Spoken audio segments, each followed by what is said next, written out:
Hello, everybody. Hello. This is Alexandra Levine live with the America's Pulse Network. We are all in tonight with me, Alexandra Levine. We have breaking news tonight. As you know, the new Prime Minister of Canada, Mark Carney, he visited the Oval Office today with President Trump, Secretary of State Marco Rubio, Vice President J.D. Vance, and so forth. They talked about USMCA. They talked about the tariffs. The new prime minister seems like he is on board with President Trump and his agenda, unlike the former prime minister, Justin Trudeau, who tried to manipulate and tried to hurt President Trump on every single turn. As you know, the USMCA was a trade agreement between Canada and Mexico. It is coming down to the wire. It will expire soon. President Trump said it's not dead yet. That's why we have Prime Minister Mark Carney to talk about expanding the USMCA, to continue working on it, to opening up the pipeline in Canada so that we can make America great again and also make America energy independent. That's why Doug Burkham was there today. It was a very important meeting today. It was a very good meeting. It was not a hostile meeting like what President Trump had with Vladimir Zelensky. Things will be getting done between Canada and the United States. And the Prime Minister of Canada knows that if he is not on board, that if he tries to undermine President Trump and his agenda, that the president will tariff the bejesus out of him, the crap out of him. I feel from witnessing and watching watching the conference at the Oval Office, or watching the Prime Minister at the Oval Office today, that the Prime Minister is on board with President Trump. But we'll see. We'll see how the years progress. We see if Mark Carney will stay on board. But he said some very nice things about President Trump today. And we hope that he is sincere in what he says. And also, breaking news. President Trump said in that Oval Office press conference, he said, I have the biggest announcement in history of the U.S. this Friday or Monday. He even mentioned it could be as early as Thursday. We don't know what that big announcement could be. But President Trump said it's the biggest announcement in history of the United States this Friday or Monday. As you know, America's Pulse Network will keep you abreast on that live coverage, on that big announcement. As you know, we are not mainstream media. We are not fake news. We are conservative news, and we get the word out properly and we report properly. That's why I'm a part of the new conservative media at the White House. And that's why Caroline Levitt has entrusted me to be in that White House press briefing room, because she knows that I will report fairly and honestly. And again, more breaking news tonight. The country of India and the country of Pakistan have declared war. We don't know exactly what it's about. Could be about trade, could be about oil. But as you know, India is a big ally to Israel, big ally to the United States. Pakistan, on the other hand, they do not support Israel. They have a lot of issues. As you know, they were the country that literally kept Osama bin Laden alive without telling anybody. They are a corrupt country. You cannot trust what goes on in the country of Pakistan. So by India going in there and starting a war, we will find out what's going on. As you know, President Trump and his administration are trying to end these wars. They don't want to start new wars. They're trying to end the war between Israel and Gaza. They're trying to end the war with Ukraine and Russia. Now they have to try to end this war now with India and Pakistan. But I'm telling you, Moody probably went in there for some reason, and we will find out later as the days progress why this happened. This literally happened in the evening in India, and we will keep you abreast of that, of what is going on. Also, President Trump has talked about getting together with President Erdogan of Turkey, and he will be the underlying factor in this peace between Ukraine and Russia. President Trump and Prime Minister Bibi Netanyahu are trying to work with President Erdogan of Turkey to facilitate peace in the Middle East.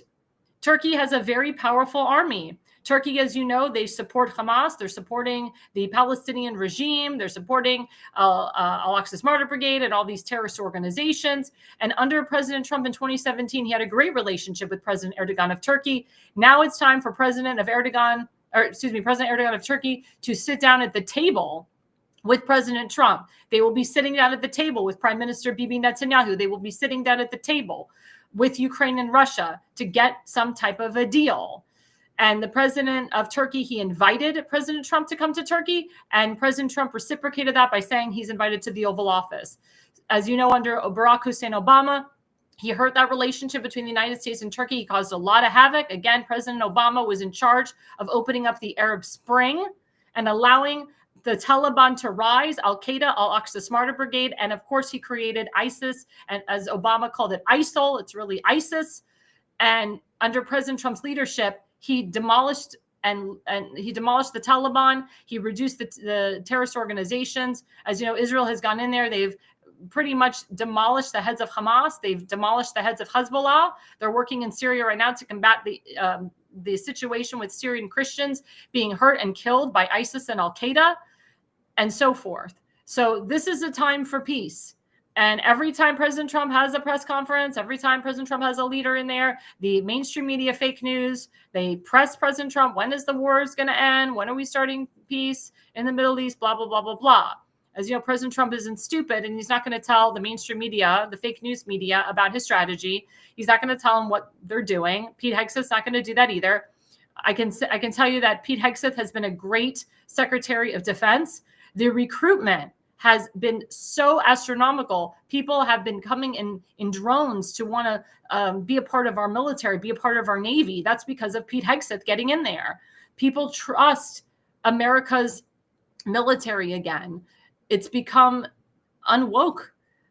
Pete Hegseth said we're removing the wokeness from the military. People that we're denied able to be deployed, or even just I would say have their missions in the United States had to leave because they were unvaccinated. Pete Hegseth is allowing those people that were unvaccinated to come back into the military because they were treated unfairly. Again, that whole no jab, no job crap, that's done with. As you know, the White House has exposed the origins of the COVID-19 vaccine. They've exposed Dr. Fauci, Deborah Birx, all these people that were in charge of the COVID-19 vaccine. But again, we are bringing America back to norm. America is now becoming stronger than ever before. The military is becoming stronger than ever before. We are now having real people in the administration, in the cabinet that care about our country, that are putting America first, that are getting rid of all of these terrorists that are in our country. As you know, Border Czar Thomas Homan, he's been eliminating the illegal criminals out of our country. Same thing with DHS Secretary Kristi Noem, Secretary of State, who's now the interim NSA director, Marco Rubio. He's revoking all these visas of these illegal, quote, students that came to Columbia University, Harvard University, and so forth, and called for the genocide of Jews and started havoc at these liberal colleges and universities. But again, the left doesn't stop. George Soros will never stop. George Soros is doing all these protests and causing all this havoc and starting all these GoFundMes for these illegal criminals and illegal terrorists. It's ridiculous. It is ridiculous. And that needs to stop. That needs to come to an end. The fact that anybody would protest for an illegal criminal, an illegal terrorist, they're sick in the head. There's something mentally wrong with them. I don't even think it's mental anymore. I think that because they get paid to do this, they enjoy doing this. A lot of them don't even know what they're protesting against, but George Soros is behind this. George Soros' money and himself and his son is worse than him. He's like a Haman with Haman's sons. They are behind this. So again, we're going to get to the bottom of what's going on, but I can tell you the president has had a tremendous 100 days and so forth. We'll put up the first slide, segment 1, @Real Donald Trump. He put this on his Truth Social. Let's put it up on the screen. Rebuild and open Alcatraz. For too long, America has been plagued by vicious, violent, and repeated offenders, the dregs of society who will never contribute anything other than misery and suffering. When we were a more serious nation in times past, we did not hesitate to lock up the most dangerous criminals and keep them far away from anyone they could harm. That's the way it's supposed to be. No longer will we tolerate these serial offenders who spread filth, bloodshed, and mayhem on our streets. That is why today I'm directing the Bureau of Prisons, together with the Department of Justice, FBI, and Homeland Security, to reopen a substantially enlarged and rebuilt Alcatraz, which is based in San Francisco. It's on a deserted island. In order for the offenders to escape, they have to actually swim in the water, and the water is surrounded by sharks, so they die anyway if they try to escape.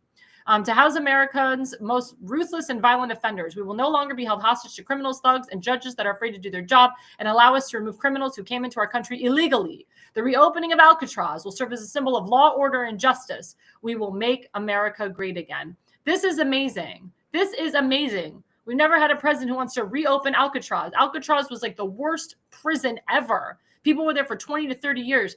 In the prisons, the people that work there do the most heinous things to the criminals. Good, because they're criminal illegals or criminal murderers. And President Trump said to President Bukaic when he came to the Oval Office, is there a prison we can send the criminals of America to? I mean, they laughed about it, but President Trump was thinking about it in the back of his mind. This is amazing, to reopen Alcatraz, to put these illegal criminals, these illegal terrorists into Alcatraz, keep them there. And like I said, it's on a deserted island in the middle of San Francisco. If these criminals try to escape Alcatraz, the only way out is to swim in the ocean, and there's massive amounts of sharks. So they'll be dead anyway. Keep them there, put them there. Again, President Trump campaigned on making America safe again, and that's what he's doing by reopening Alcatraz. He wants to get the criminals out of he wants to get the American criminals. He wants to put them in Alcatraz in San Francisco, California, and keep them there and lock them up, in addition to getting rid of the illegal criminals and the illegal terrorists out of our country. Let them go to Guatemala, let them go to Honduras, let them go to their respected countries, Iran, and let them stay there and rot. But illegal criminals, these activist judges that break the law, they need to go to Alcatraz. Like Letitia James, she needs to go to Alcatraz and keep her there for a long time. And President Trump talked about the judges. We'll bring up the second slide at Rapid Response 47. He talks about the movie. Before that, he talks about the movie industry. That the third slide is about the judges. But now he's talking about the movie industry, Hollywood, California. Again, Alcatraz is in California. Now he's talking about Hollywood. The movie industry in America is dying a very fast death.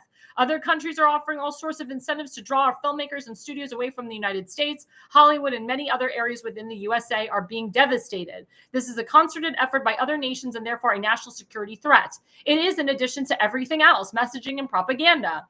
Therefore, I'm authorizing the Department of Commerce, that's Howard Lutnick, and the United States Trade Representative to immediately begin the process of instituting a 100% tariff on any and all movies coming into our country that are produced in foreign lands. We want movies made in America again. And I 100% agree with him on this. As someone who's an actress, I am so sick and tired of the foreigners collecting. Also, as you know, there's a lot of crap in Hollywood.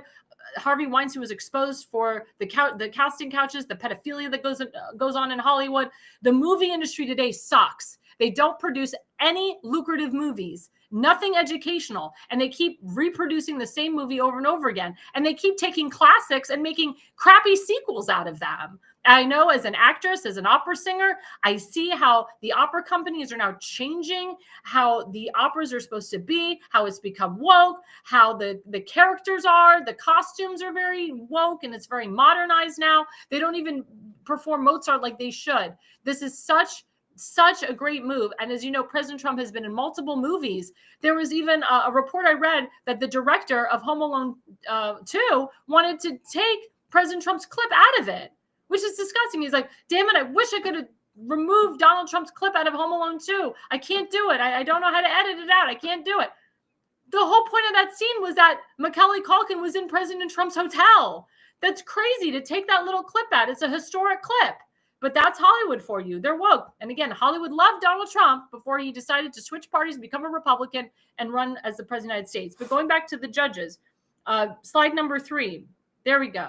At POTUS, he was on Air Force One taking questions from reporters, fake news media, mainstream media. He said, we have judges that are radicalized and they are crazy because they want us to have, if you believe this, they want us to have a trial for every person that came in illegally into our country. That's the truth. He's 100% correct on that. That's why he wants to put these radical judges, these illegal criminals in jail, in Alcatraz. He wants to take the illegal criminals back to their respective countries, put these activist American judges in Alcatraz because they continue to break the law. Any judge that supports an illegal criminal or an illegal terrorist should be jailed. Any attorney general that continues to sue President Trump for what President Trump is doing in combating illegal immigration should be in jail. There's 18 attorney generals that are suing President Trump in regards to what the executive orders that President Trump put out about illegal criminals and DEI hires. It's disgusting. It's disgusting. And later in the program, we're going to be talking to a native Marylander, and we have a lot of native Marylanders that come on my show. I have a lot of people in Maryland that watch my show, and they have a crazy attorney general and a crazy governor. Their attorney general, Anthony Brown, who I call a DEI hire, DEI elected hire, he keeps suing President Trump left and right. And I've called for Secretary of State, or sorry, not Secretary of State, Attorney General, Pam Bondi, to sue the state of Maryland, to charge Anthony Brown, to charge Governor Westmore, to charge the Baltimore City Mayor Brandon Scott, and so forth. Anybody that goes against President Trump's executive orders should go to jail, should go to Alcatraz. And that's why Letitia James is freaking out. She was charged by the Trump administration, by Pam Bondi. She was charged. So was Governor Kathy Hochul. They were also charged for crimes against humanity. And also Letitia James is a bogus attorney general, and she is committed. She's breaking the law every day because she's a resident of Virginia, but yet she's the attorney general of New York. Is that legal? Of course not. Everybody knows that. Adam Schiff should also be going to jail because he is a resident of Maryland. He has a home in Potomac, but yet he's the senator of California. And President Trump has had enough of this crap. He's had enough of these lawmakers breaking the law. These are elected officials that lied to you, the people, to get their vote. But again, the Trump administration, the cabinet has been heavily vetting these people. You got to vet these people before you vote them in. I heavily believe in vetting your candidate and asking the candidate the hard questions. Don't be afraid. Don't be afraid to ask them. Again, President Trump is in power now. This is not the Biden administration where if you ask them something, they'll silence you or they'll throw you in jail. This is the Trump administration. You have the God-given right. You have the freedom of your freedom of expression, your First Amendment rights. Sorry, as I said, my brain does this, and sometimes my mouth can't get it out at the same time because my brain is always going. But it's very important. It's very important that you do not give up your freedom of speech, that you do not give up your rights to the left, because that's what they want. They want to silence you. Remember, we will not be silenced any longer. We are the majority now. We are not the minority. It's very important. It's very important that our voice continues to get out. It's very important. And of course, our leading report. This is like what's so hilarious. Breaking news. We'll put this slide up. Some Democrats remain open to a Kamala Harris presidential run in 2028, according to The Hill. Why are some Democrats remain open to her? She got a shellacking. It was a landslide. President Trump beat her in a landslide. She didn't resonate with the Democrat Party. She didn't resonate with independents. There was more Democrats and independents that voted for Trump this time than last time. President Trump got so many people to hashtag Jexit the Democrat Party and vote Republican. They either switched their party or they all voted for him in the general. He got union workers to vote for him, labor workers, people that would never vote for President Trump. He got some people in Hollywood and in the music industry to vote for him. Snoop Dogg did a complete 180 and started liking the Make America Healthy again. He got Bitcoin people to vote for him, cryptocurrency people. That's people that would never vote Republican. You got Elon Musk to endorse and support him. Joe Rogan to endorse and support him, which I feel Joe Rogan's endorsement had a lot to do with President Trump winning this election, because Joe Rogan has a lot of influence.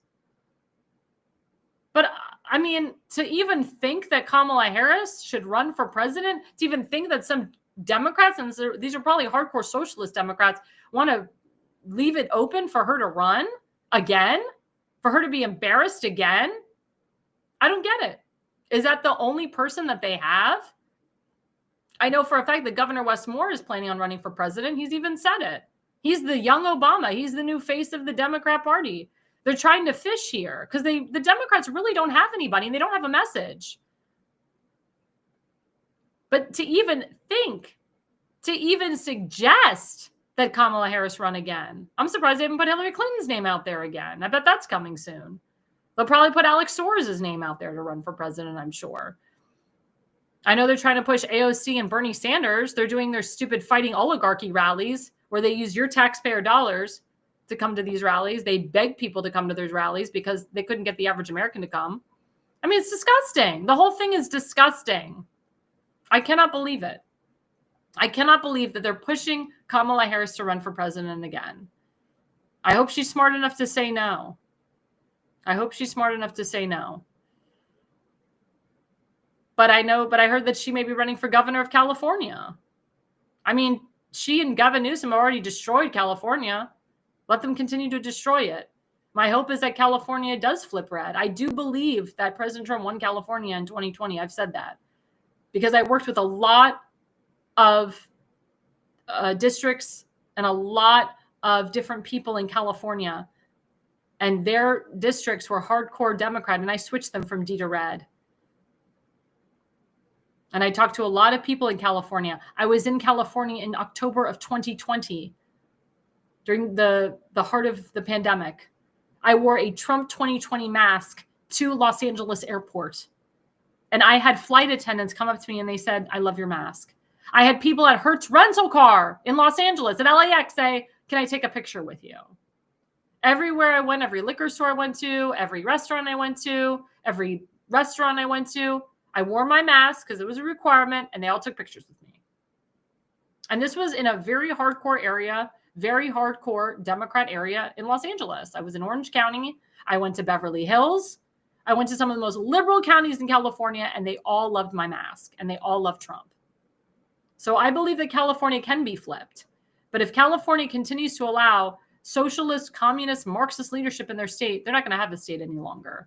And as you know, a lot of celebrities, a lot of people, including Elon Musk, left California and moved to Texas. They moved to Florida, to Tennessee, places where they could grow financially, but also away from the woke culture. Especially what happened to the Palisades. A lot of actors and actresses are skeptical to continue living in California because Gavin Newsom does a crappy job as the governor there. He's disgusting. And to put Kamala Harris as the governor there is disgusting. And Adam Schiff is the senator there, one of the senators, disgusting. The other senator, Rob Sherman, he's a hashtag not my Jew, hashtag not a true Jew. You have two Jewish senators, and they're both morons. They really don't support Israel. They really don't support their own. That's why I call them out.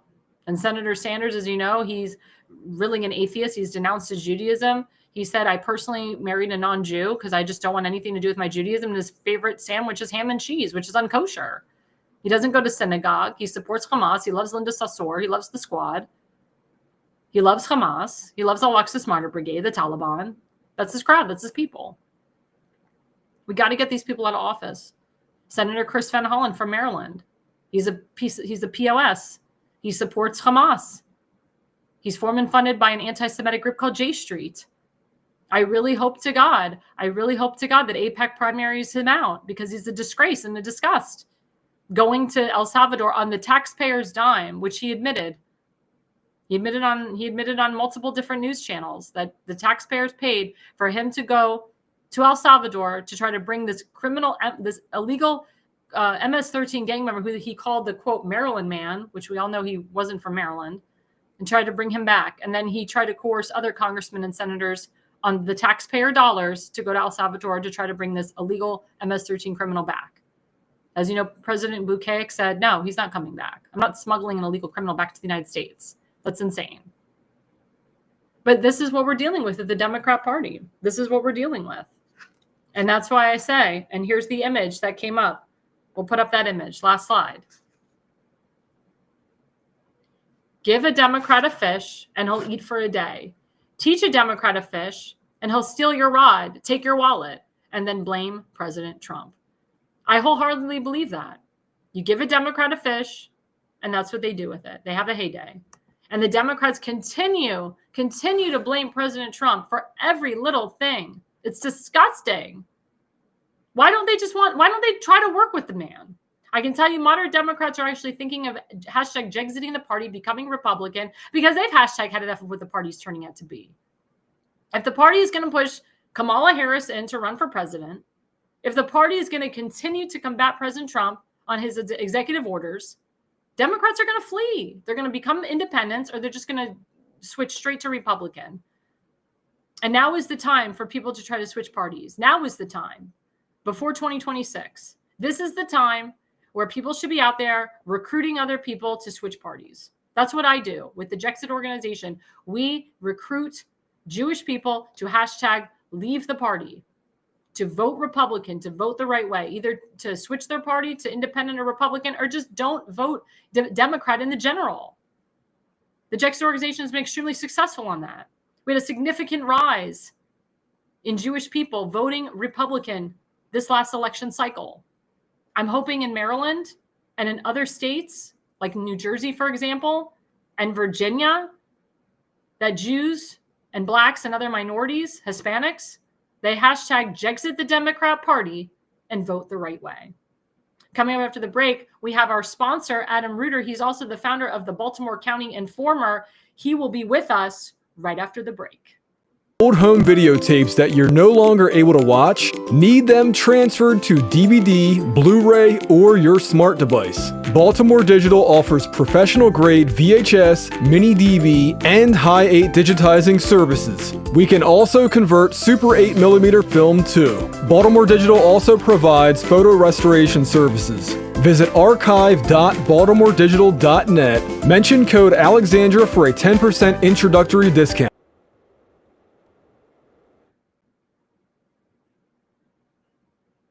Well, hello, everybody. We're back with segment 2. I have our sponsor, Adam Reuter. He does Baltimore Digital, and he's also the founder of the Baltimore County Informer. We're going to bring him up right now. Hello, Adam. How are you? Can you hear me? Hi, Alexandra. Can you hear me? Awesome. Great. Yay. We're good. So please, Adam, tell us about the Baltimore County Informer, how it got started. What is it? So back when I was in high school, I was a student journalist, and I've always had an interest in journalism.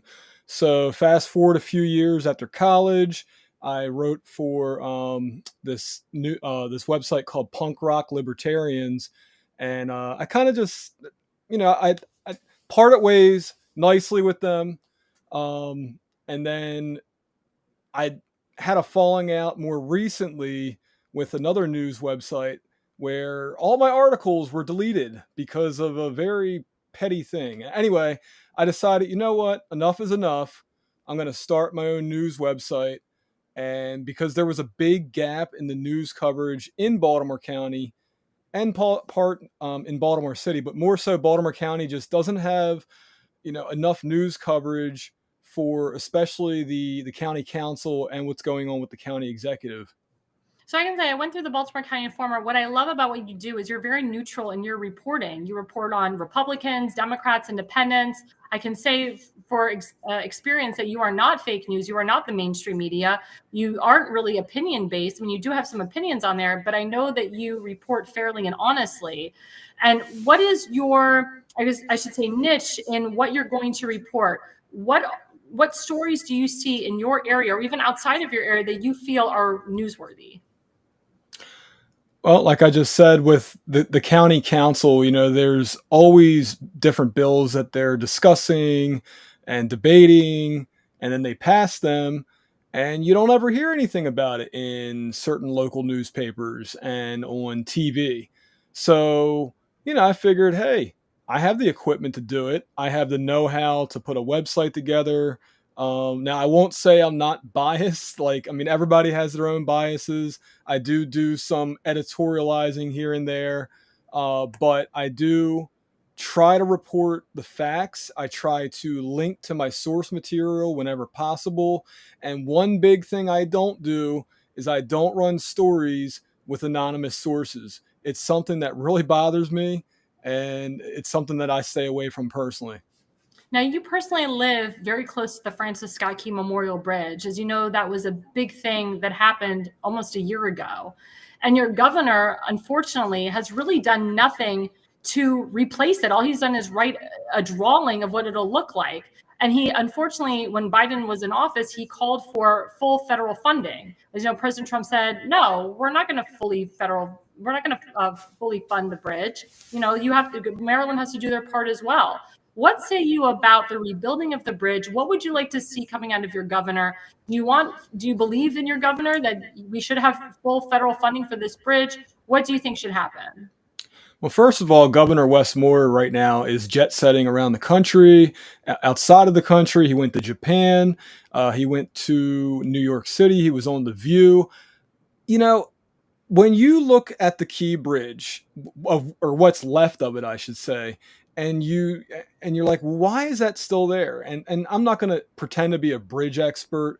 I don't know what all the different steps are, but the fact that Governor Wes Moore hasn't updated the Maryland community on this major construction project and told us like, hey, what's the status of this?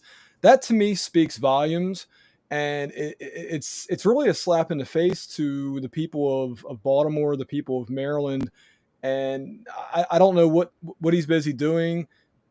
I'm not sure about the federal funding. I don't see. This is where I'm like, why didn't they properly sue the ship that hit the bridge, like the ship company that hit the bridge, so that things can get rolling? Like, is this a budget thing? I don't know, Alexandra. Well, I can tell you that the shipping company, they finally paid through their insurance. It took a long time, but they finally paid for some of it. Yeah, like But again, $300 million, I believe. correct. But again, your governor has still asked for full federal funding, and I think he's delaying the rebuilding of the bridge on purpose until you guys get a full federal funding, which is disgusting. Well, at least give us an update. That's all I'm asking. It's not much. Exactly. And the biggest thing is your attorney general is suing. He's one of the attorney generals that is suing President Trump, combating President Trump's executive orders against DEI hiring and combating the illegal immigration. What say you about that? I think Anthony Brown, the attorney general, his priorities are backwards. And but I will say, more than likely, the reason he's doing all that is because the people that donated to his campaign told him to do that. Yeah, I agree with you on that.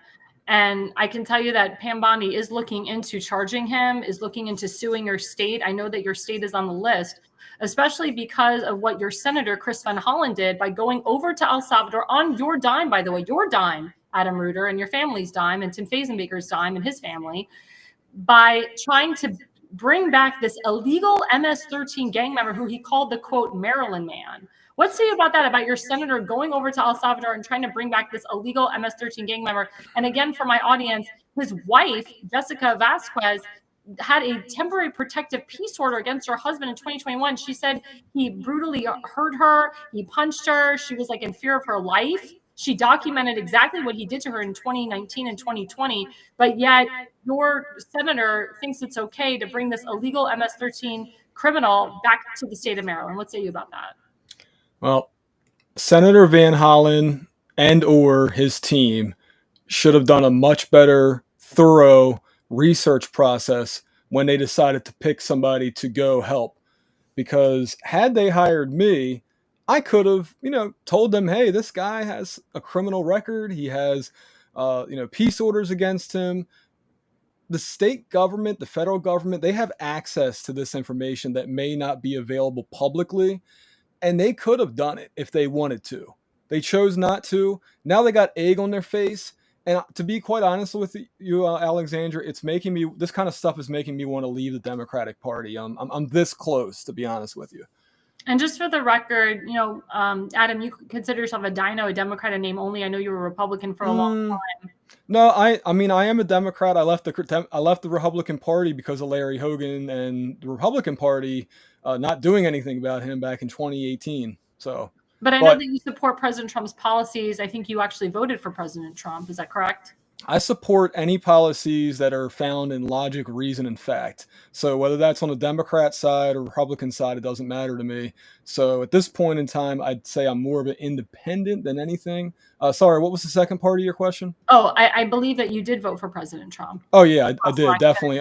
When Kamala Harris was installed as the candidate after that primary process, again, yet another slap in the face of the Democratic Party, who likes to say, we live in a democracy, and then, we go and vote for Joe Biden, supposedly.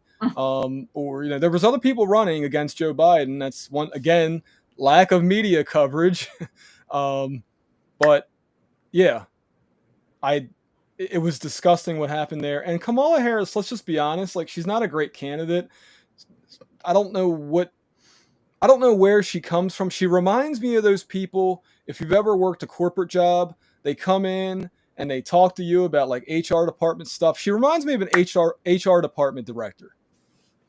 I agree with you. And the fact that some Democrats are opening up the door for her to run for president in 2028, I think it's just ridiculous and asinine.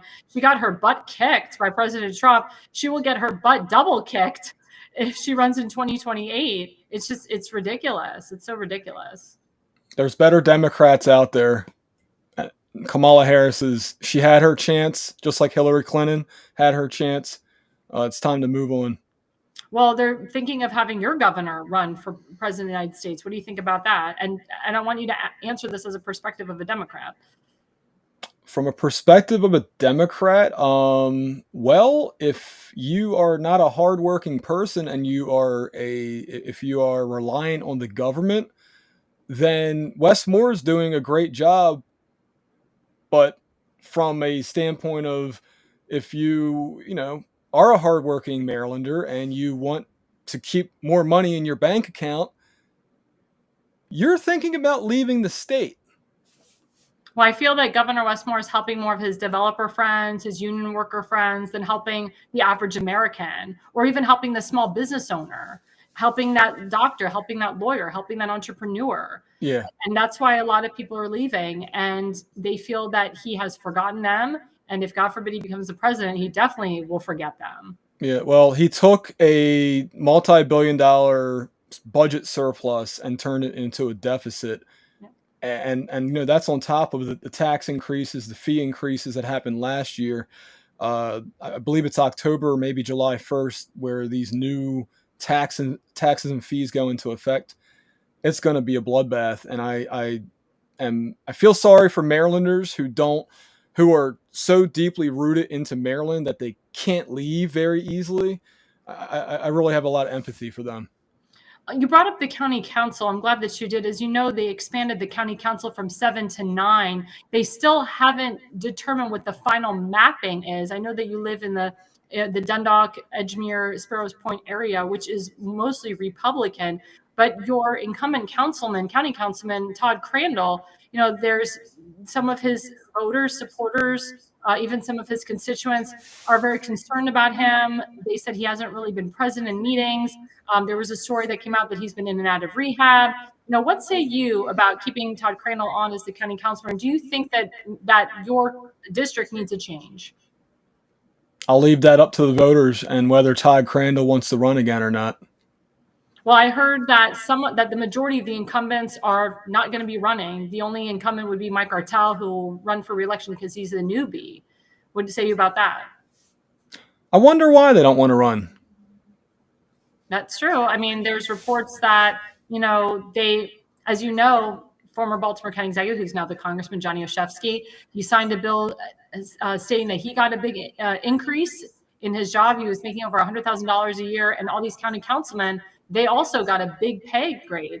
They're making now over $100,000 a year plus. So if they leave, they're going to keep their pensions.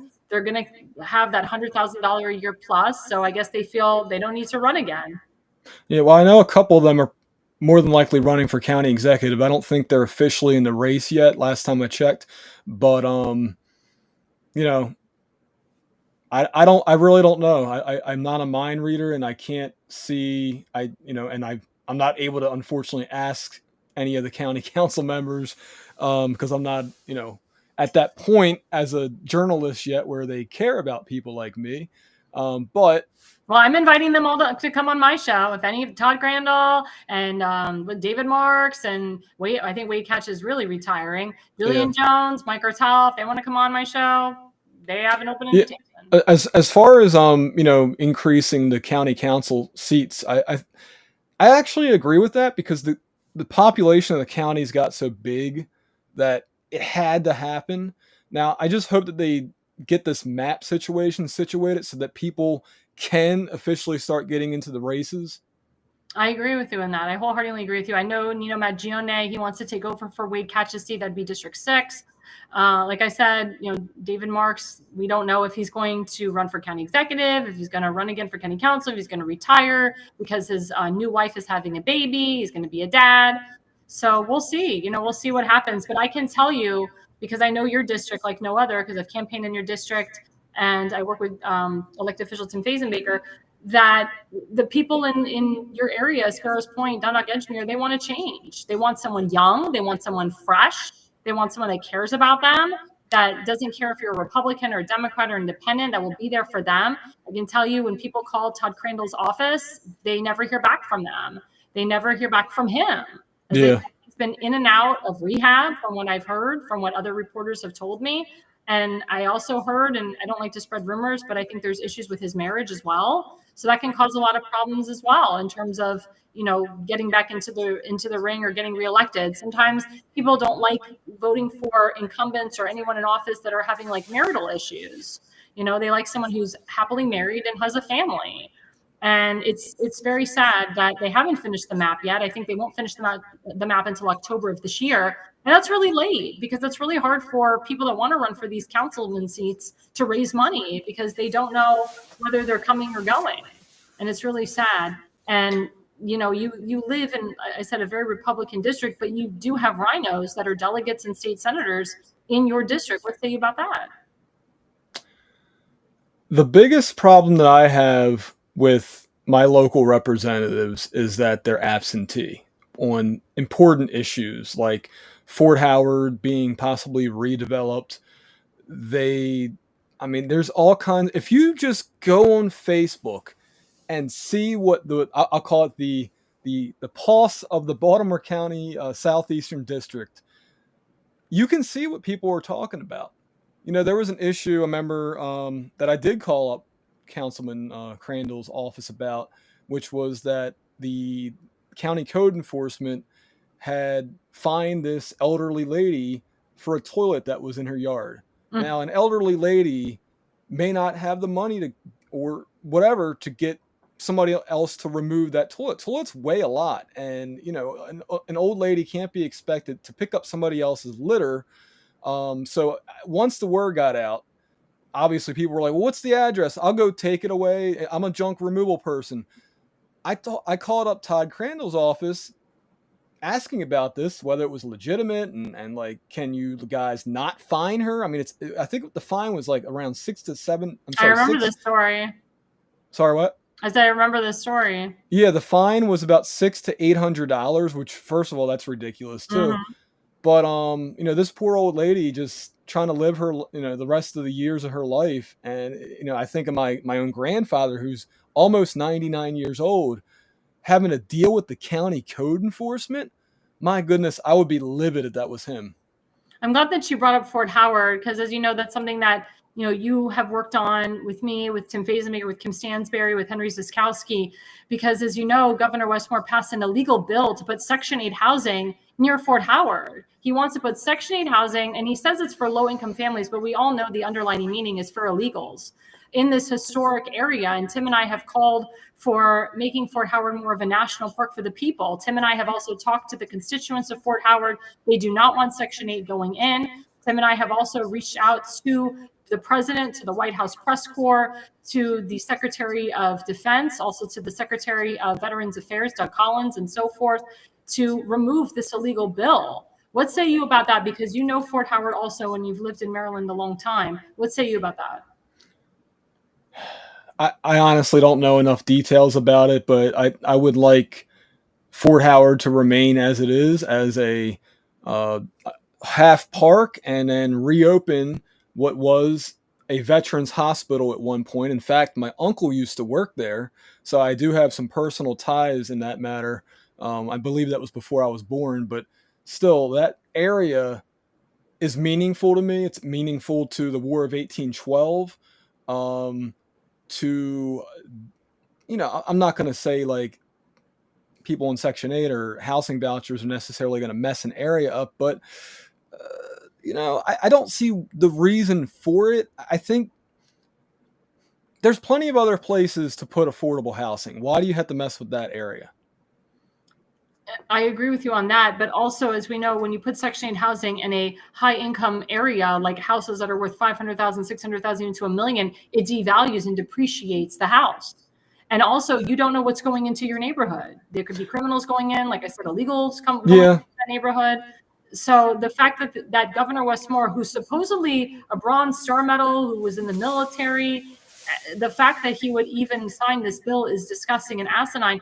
But I do blame your elected officials for this. I blame former Congressman Dutch Ruppersberger for this, for not fixing that VA hospital. It was burned down almost 45 years ago. I'm gonna blame Senator Johnny Ray Sailing and all those people who were with Governor Westmore at the Key Bridge during all those different press conferences. They had Westmore's ear at that point, and again, we have absentee representatives in the southeastern area of Baltimore County. Can I call the rest of these people out, if you don't mind? You have the God-given right. It's your freedom of speech. Rick Metzger, he's a delegate. Bob Long. No, Bob Long's a good guy. Is okay. Bob Long is very good. I like Bob Long. Bob Long has done a lot for veterans, and he actually was against Section 8 going into Fort Howard. Okay. So Bob Long, I'm not sure where Robin Grammer stands on this particular issue, but I will say this, and if Bob Long or Robin Grammer, or who are both delegates, if they're watching this, my microphone is open to you. My camera is open. If you want to get the message out to the constituents that, we need to get a petition together, whatever. But Senator Johnny Ray Sailing, he's another one who he likes to play the role of politician, but when it comes to getting his hands dirty and calloused, not so much. And I also blame your former county executive, who's now the congressman, Johnny Oshefsky, for this. Johnny Oshefsky, he actually voted against the Laken-Riley Act, which means that he supports illegal criminals in the state of Maryland. Also, your congressman, your current congressman, Kwasi Mfume Fizzle Gray, that's his real name, Fizzy Gray, I call him. He also voted against the Laken-Riley Act. Frizzle, actually. I think there's an FR in there. I'm so sorry. Frizzle, which is his real name. Miss Frizzle from the Magic School Bus. He became Kwasi when he converted to Islam. But he is your current congressman, and he voted against the Laken-Riley. That means he supports illegal criminals. And Congressman Jamie Raskin, who supports illegal criminals into the state of Maryland. And I can tell you, because I have a residency in Montgomery County, there's a lot of illegal criminals that live in Montgomery County, and Jamie Raskin loves it because these illegal criminals vote for him. That's the only way that he wins Montgomery County. Because I know for a fact on election day he loses. He loses in the majority of the constituents in his district. But then when it comes to Montgomery County, he wins with those mail-in ballots, and he wins with those illegals coming and voting in multiple different districts and precincts in Montgomery County. That's why it's very hard for a Republican to win Montgomery County. But it's disgusting that your leadership supports these illegal criminals. They support DEI hires, and that's why people are leaving the state. I have people in Baltimore City that continue to lie to their constituents and say, more people are moving to Maryland and moving to Baltimore City. Baltimore City is great. The crime is low. Let's talk about the crime in Baltimore City and Baltimore County. Adam, how do you feel? Do you feel safe? Do you feel safer now than you did 30 years ago? Well, 30 years ago, I was 10 years old. So, 20 years ago, there. You know what I mean? Okay, 20 years ago. Okay, let's go back to college, or yeah. So back when I was visiting Towson and the Inner Harbor a lot, after on the weekends with my friends and whatnot. Yeah, I never really. I mean, I'm not going to say Baltimore City always felt safe, but I will say Towson, the Towson area of Baltimore County. I never really thought, should I be watching over my shoulder? Like when you were in Baltimore City, yeah, you had that feeling sometimes, but it wasn't like it is now. Where really, I hate to say it like this, but everything changed after Freddie Gray in 2015, or was it 2014? After the Freddie Gray riots, it was just, crime went up and enforcing the laws went down. And I don't know if you know who Martin O'Malley is, but former governor, former mayor of Baltimore. He had his police commissioner at the time basically fudge the numbers for the crime stats. Mm-hmm. And one of the only crimes you can't fudge is rape and murder. So obviously those didn't, go down. But all the other crimes magically went down. Well, it sounds like the same thing's going on in Baltimore City right now, where people are reporting crimes, people are catching crimes on their security camera. But I can tell you that if there's no police report filed, like let's say somebody gets mugged or whatever, and maybe they are an illegal alien and they got mugged, and they don't want to report it because now they're afraid to get deported. So that crime, or I don't know, for whatever, maybe somebody has a criminal record themselves and they had a crime against them. So they're not going to report the crime to the police. If I were you, I would not go into Baltimore City. Number one, because of the crime issue, but number two, because the roads in Baltimore City look like a war zone in spots. Don't go on Route 40. Route 40, no, you will bust an axle on Route 40. It's true, and I can tell you firsthand. Tim and I, we went to an event in Baltimore City. We actually went close to the Freddie Gray riots, and Tim talked about that on my show.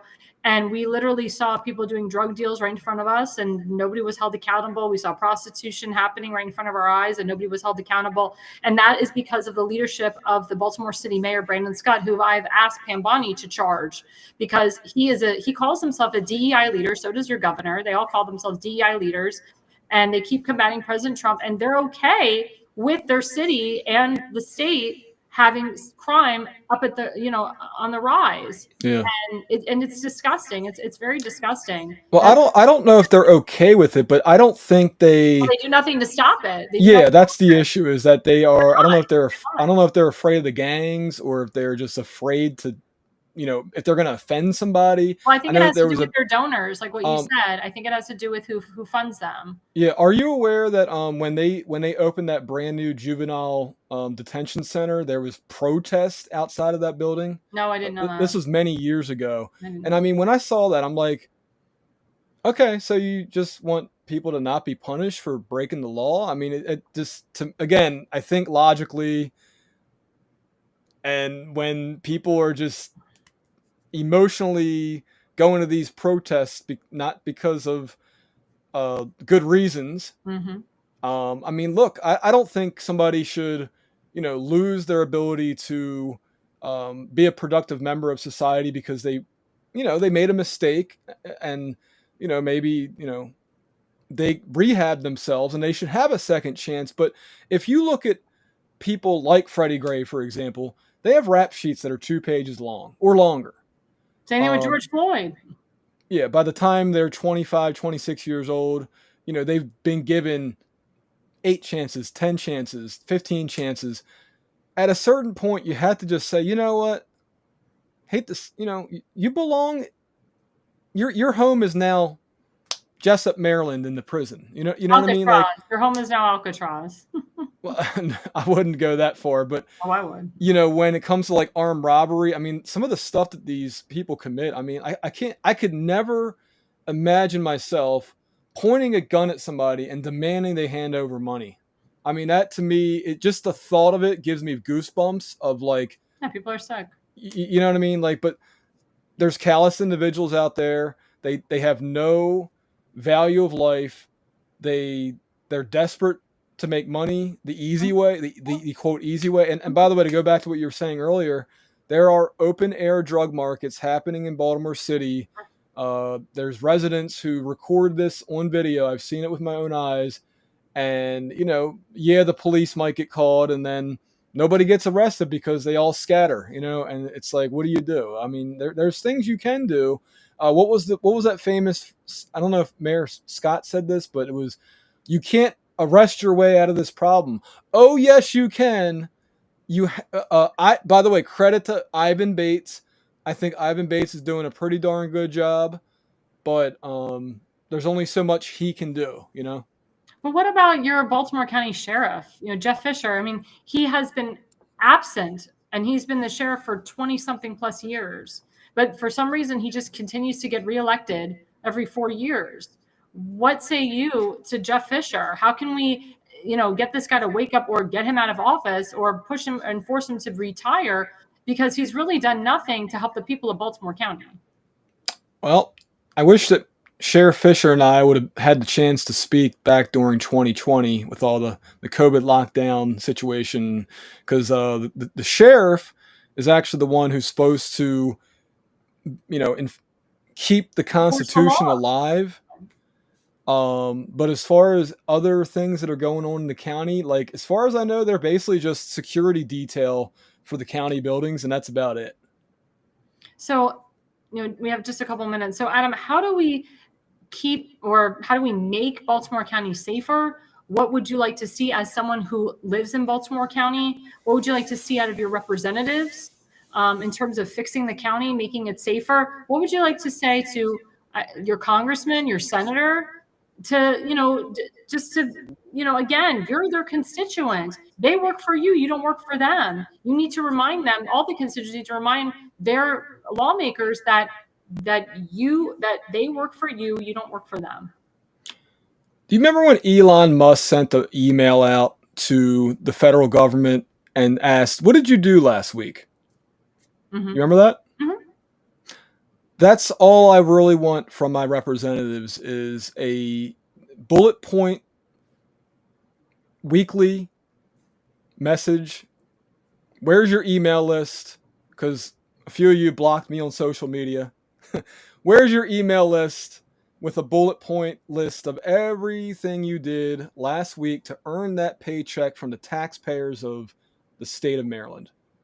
It's really not that much to ask, and have your secretary, your office administrator, staff do it for you. I'm not even asking you to personally do it. All I'm saying is, if we're paying your salary, we need to know what you're doing, and are you standing up for what we care about? And when issues happen in the southeastern part of Baltimore County, we want to know that you care and that you're doing something to help fix the problem, because that's why we voted for you. And let me ask you, are you opposed to or for new leadership in your district? What I mean by that is a new state senator, new delegates, a new county councilman, a new county executive. What say you? I like a couple of the delegates. State Senator Johnny Ray Sailing, I think he needs to have a solid challenger this time around, because I think that he ends up, whenever he's criticized, he plays the victim and he goes back to his religious background and uses that as an excuse. When, politics, in this case in Maryland, we're not talking about religion. We're not trying to personally attack you, and we're certainly not harassing you, like, so a lot of the things that Johnny Ray Sailing has said over the years is pretty absurd to me. I don't know if he just has a thin skin, or, like I said, I don't think he has the gumption or whatever to be an effective leader. And, it's honestly embarrassing that he is the state senator instead of just one of the delegates. No offense to the delegates. There's a couple, like I said, there's a couple of the delegates that I really like. I think one of them in particular, who I won't name, has been held back by because of seniority, we'll say, ageism possibly. But they need to really step it up, because the elections they're next year, right? For the 2 years, 2026. Yeah, it's next year. So they could have some challengers who are fed up and, like you said, hashtag had enough. And if they can mount an effective campaign, they're no longer going to be delegates or the state senator. And, it is what it is. 2014 is when all four of them got into office. That's 10 years. It's time for change, I guess. That's a really good point. Well, again, Adam, it has been a pleasure. Tell my audience how they can follow you, and what is your next article in the Baltimore County Informer? What are you going to be writing about? Well, maybe something. I don't know. I have so in WordPress you can make, drafts. And so I have about 5 of them ready to go. Maybe I'll talk about the illegal alien issue. It's a hot topic still right now. That one's been on the back burner for a bit. Or maybe I'll just make a national news story. But if you want to reach the Baltimore County Informer, it is baltimoreinformer.com. The reason I chose that name was because it's easier to type out, number one. And also, I left it open for news coverage of Baltimore City eventually, if that happens. But for right now, I want to focus on on Baltimore County because I think the news coverage is lacking. There are other independent media outlets who I'm going to try to start syndicating their stories to help the independent people, because we got to stick together. Like you're independent media, I would say, for right now, right? You are White House Press, which is really cool. Yes, we are. And I think that I find independent media people to be more honest because, they're not restricted necessarily by these big sponsors who might be telling them what to say. They're not restricted by the FCC when it comes to radio and TV.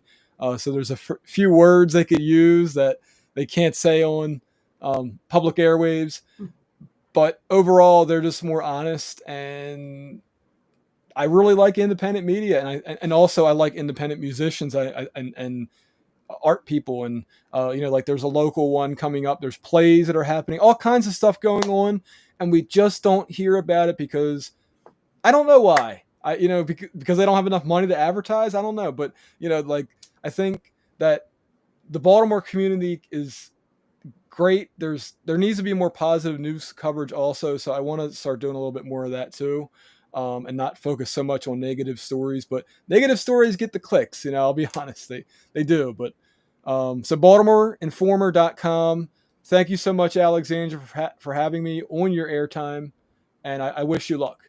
Thank you so much, Adam. And I just want to say thank you so much for supporting our show, for being one of our sponsors, and also just everything that you do. Thank you for not being fake news. Thank you for not being mainstream media. Thank you for reporting the things that the mainstream media will never cover. And I think that's so important. So thank you, and best of luck to you in the future. I think we'll be hearing more of you in the future. Thank you so much. And thanks so much. We will be right back after the break with our top story. Hi, I'm Alexandra Levine. I'm a professional opera singer, actress, TV, and radio personality. Since 2015, I've been a volunteer, a field director, and a campaign manager, learning the ins and outs of the political world. That's why I became a political consultant. My job is to lead you to victory with organization, structure, and the mindset of winning for your district or state. With my guidance and direction, I can keep you focused on the things that matter to the people and advise you on key issues that need to be addressed. If you're a serious candidate that is serious about winning, then book a consultation with me today. Go to levineconsulting.co. You'll be happy you did.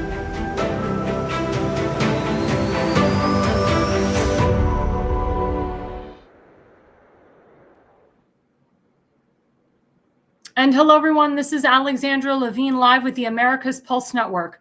Our top story tonight. Barstool Sports owner Dave Portnoy takes a heinous act and tries to turn it into a positive situation and a teaching situation. A couple days ago, Dave Portnoy was getting ready for the Met Gala, and he got a call that these two delinquents, vigilantes, had posted a sign called F the Jews in one of his Barstool bars in Sampson in Philadelphia. For those who don't know, Dave Portnoy is Jewish. He has done so much in regards to combating anti-Semitism. He's actually called out these liberal college campuses for allowing these illegal terrorists to spew out anti-Semitic hate on college campuses. Dave Portnoy is an entrepreneur. He is a very successful entrepreneur. He actually bought back Barstool Sports for $1. He's a very smart, very successful businessman. He's always on Fox News and Fox Business and other media outlets talking about the market. And he's awesome. Great guy. He also does the One Bite Pizza. He owns One Bite Pizza. He literally goes to all small businesses, pizza shops all over the country. He rates them on a scale of a 1 to a 10, sometimes 9.4, 9.6. And he has saved so many small businesses. He has raised over $50 million for the small businesses. I actually got involved with Dave Portnoy by watching One Bite Pizza. And I actually had messaged him on YouTube because he had been in Sarasota, Florida, and Tampa, Florida. He has a home in Florida. He goes to Florida a lot. And I said, hey, Dave, why don't you check out this pizza shop in Sarasota, Florida? And he did. And he gave them a 7.4. And I'd gone to that pizza shop, it was Rizzo's Pizzeria. And I said, I messaged Dave to come to your shop. Whether I was the reason why he came, the people at Rizzo's was very happy. They actually gave me a free slice of pizza that day. But Dave Portnoy has done so much for the small businesses, and he's done so much in combating anti-Semitism. So for him to know that these two delinquents had a sign or created a sign called F the Jews at one of his bars is disgusting and asinine. And I thank Dave Portnoy for calling this out. I thank Dave Portnoy for taking action. And he even said, I'm on it. I'm on it. And actually, we'll put up the first slide that my producer is going to say. Dave Portnoy said he will send two men behind the F the Jew sign at one of his company's bars to Auschwitz, which is the concentration camp in Warsaw, Poland, to try and turn the hideous incident into a learning moment. And there's actually some backstory to that. So Dave Portnoy actually got a hold of the delinquents that created the sign, F the Jews. First, he called the bar. He spoke to the waitresses. He said the waitresses there were freaking idiots. They were morons. He fired the waitresses right away. And good for him. I would have done the same thing. Why would these waitresses allow these two vigilantes to have a sign, F the Jews, at his bar? But he actually talked to those boys. He said they were crying on the phone with him. One of the boys' names was Mo Khan, aka Mohammed Khan. And they both admitted to doing it. They both admitted to the crime.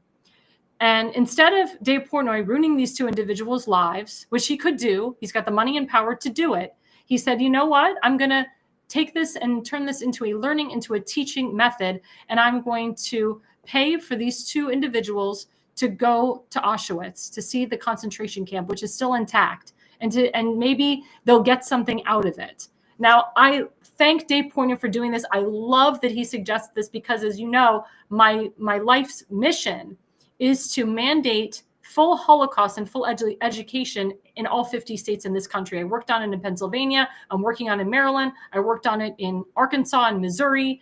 And I've even expanded a lot of the Holocaust education in some states such as California and Arizona and so forth. So I'm so proud of Dave Portnoy for suggesting this, because more young people need to see Auschwitz. More young people need to learn about the Holocaust. And I've also called for the Israeli government to release the 47-minute video of what Hamas did to 1,200 innocent people on October 7th. I feel that all the liberal colleges and universities need to show that video in its entirety in the colleges and universities, because it does change a person. It does wake them up.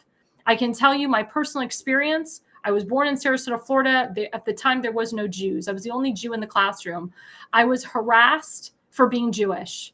It wasn't until we taught the Holocaust in my 7th and 8th grade class, and we saw the most graphic videos of the Holocaust on the TV, that the kids, we all cried together. It was a come together moment. They said to me, oh my God, Alexandra, I apologize for harassing you. I apologize. I didn't know what the Nazis did to you and to your family. I didn't know.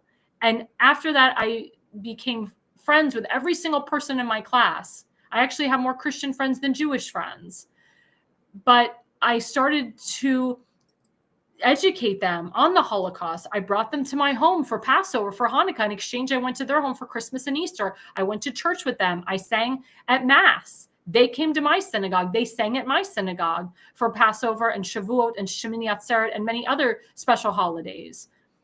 But that's what it was about. It's all about education. When you don't educate people, when you have parents that spew out anti-Semitic hate, it trickles down to the children. So Dave Portnoy offered these young gentlemen to go to Auschwitz. He spoke to Robert Kraft. Robert Kraft, as you know, is a billionaire. He's the owner of the New England Patriots. Dave Portnoy is from Massachusetts, so he knows Robert Kraft and the New England Patriots very well. And Robert Kraft has a Combating Anti-Semitism Foundation.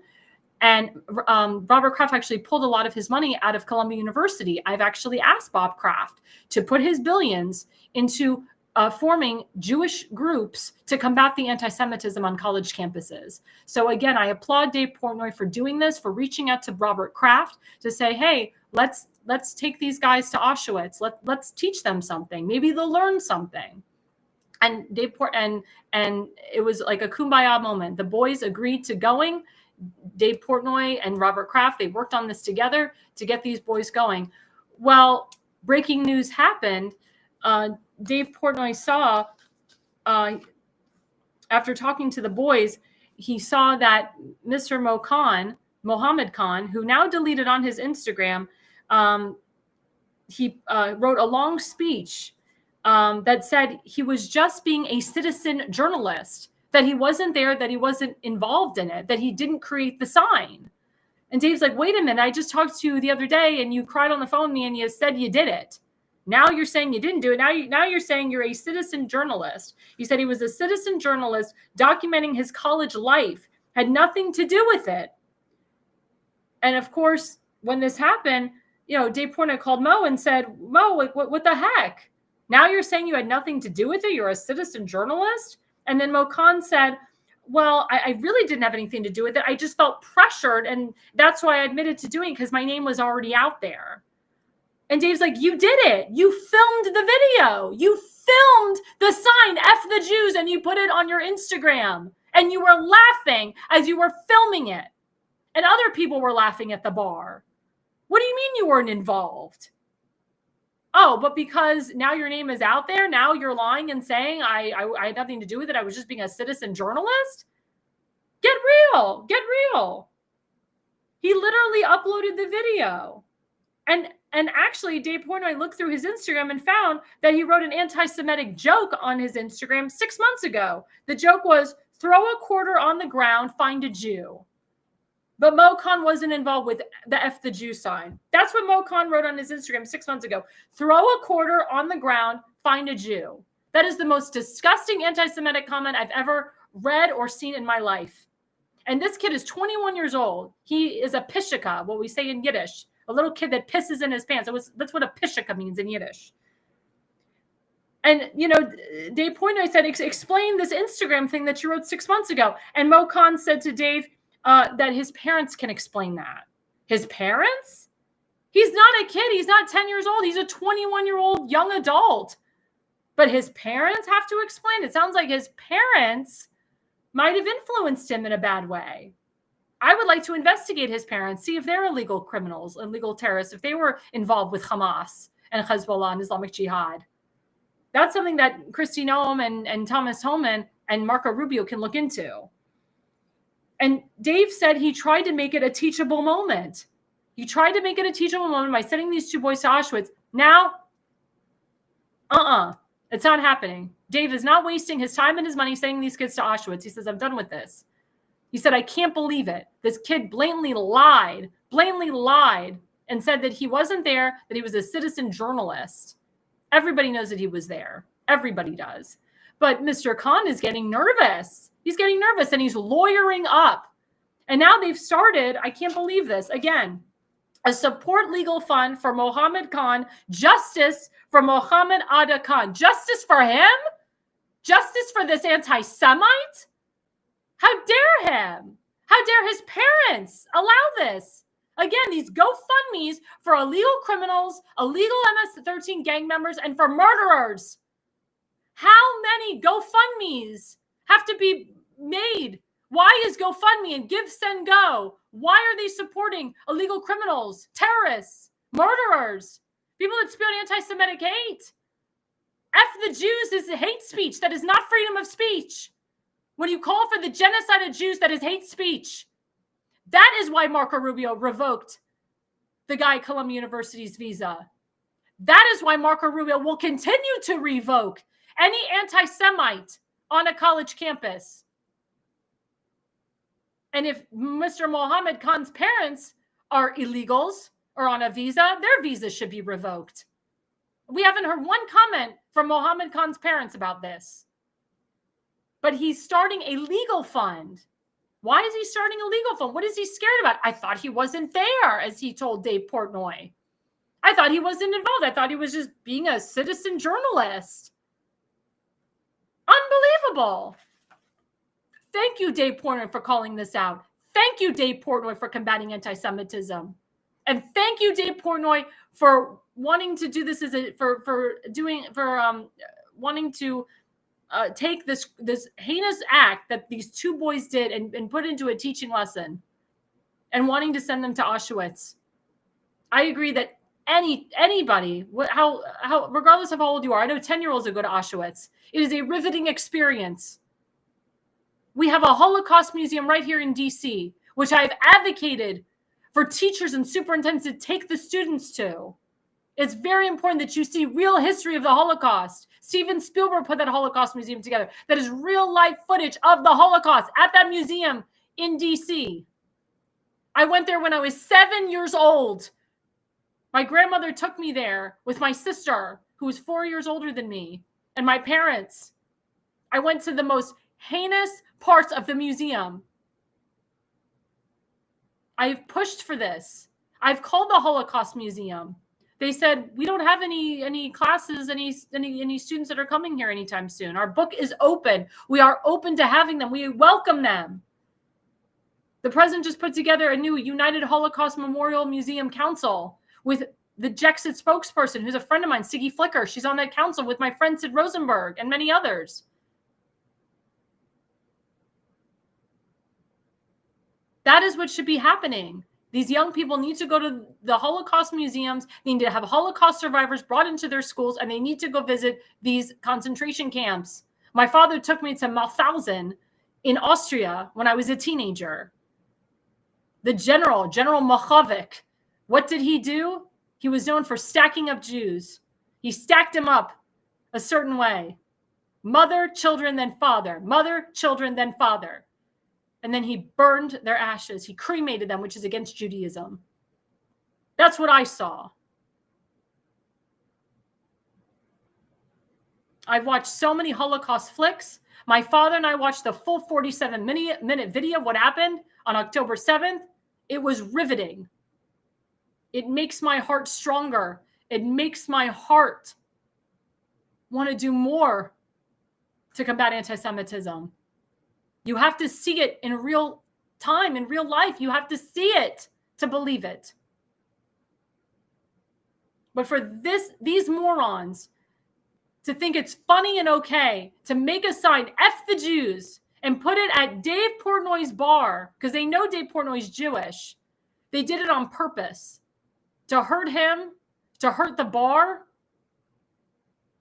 And then you had this ABC anchor woman who wanted to interview Dave. And what did she do? Instead of reporting fairly, like I'm reporting now, she blamed Barstool Sports for what these kids did. She said that the content of Barstool Sports is the reason for this happening. She said that 2 professors at liberal colleges quoted something that was said at Barstool Sports, and that's why these kids did what they did. That is such heinous BS. I applaud Dave Portnoy for not continuing on with the interview. He closed the laptop. He said, I can't deal with this woke ABC News moron. Fake news she was, or fake news she is.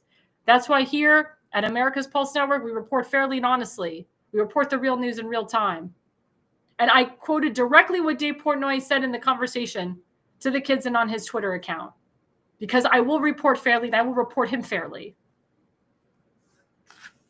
And we'll pull up the second slide of Mr. Portnoy.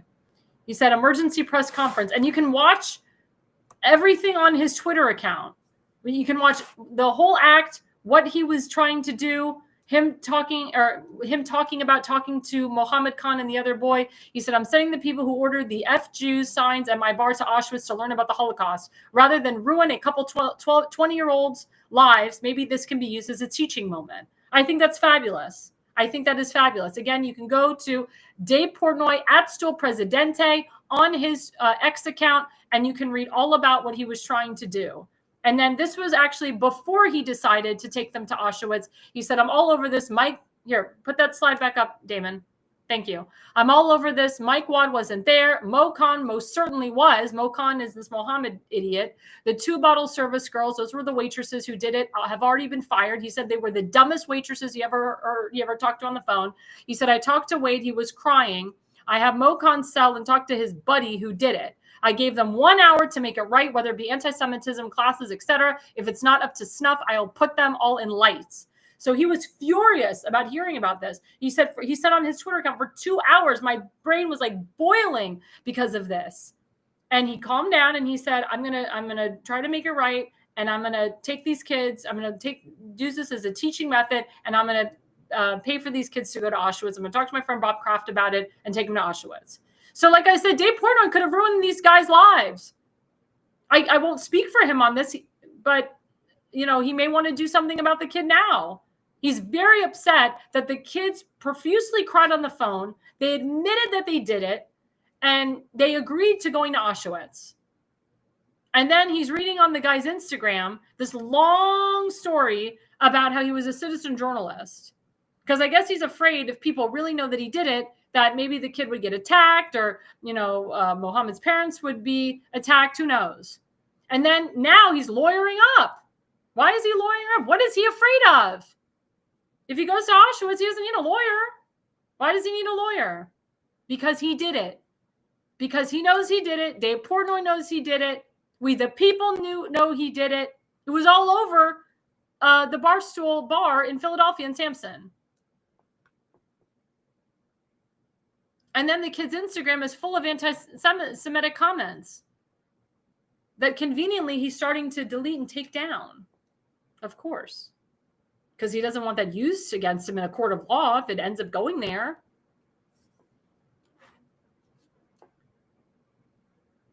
But nobody should have the right to go to a bar and put up a sign, F the Jews or F the Christians, F anybody. Again, that is not freedom of speech. That is hate speech. And I blame the Democratic lawmakers for this, especially the squad, like the Ilhan Omars of the world, Rashida Tlaib's, the AOCs of the world. This is disgusting. Disgusting what happened. Where are the lawmakers to say something about this? Where is the governor of Pennsylvania, who's Jewish, Josh Shapiro, to say something about this? Governor Josh Shapiro, he had an anti-Semite try to burn him and his family in the governor's mansion on Passover. So Governor Shapiro feels the anti-Semitism in his state. Why isn't he speaking up and doing something? Why has he called Dave Portnoy and said, I'm so sorry? Has he done anything? Has he tried to contribute a fund to that bar in Philadelphia for Dave Portnoy? I'd like to know if the governor has done anything about this, because this has been a big story for days. It should not be happening anywhere, especially at Dave Portnoy's bars. Again, Dave Portnoy is a smart businessman.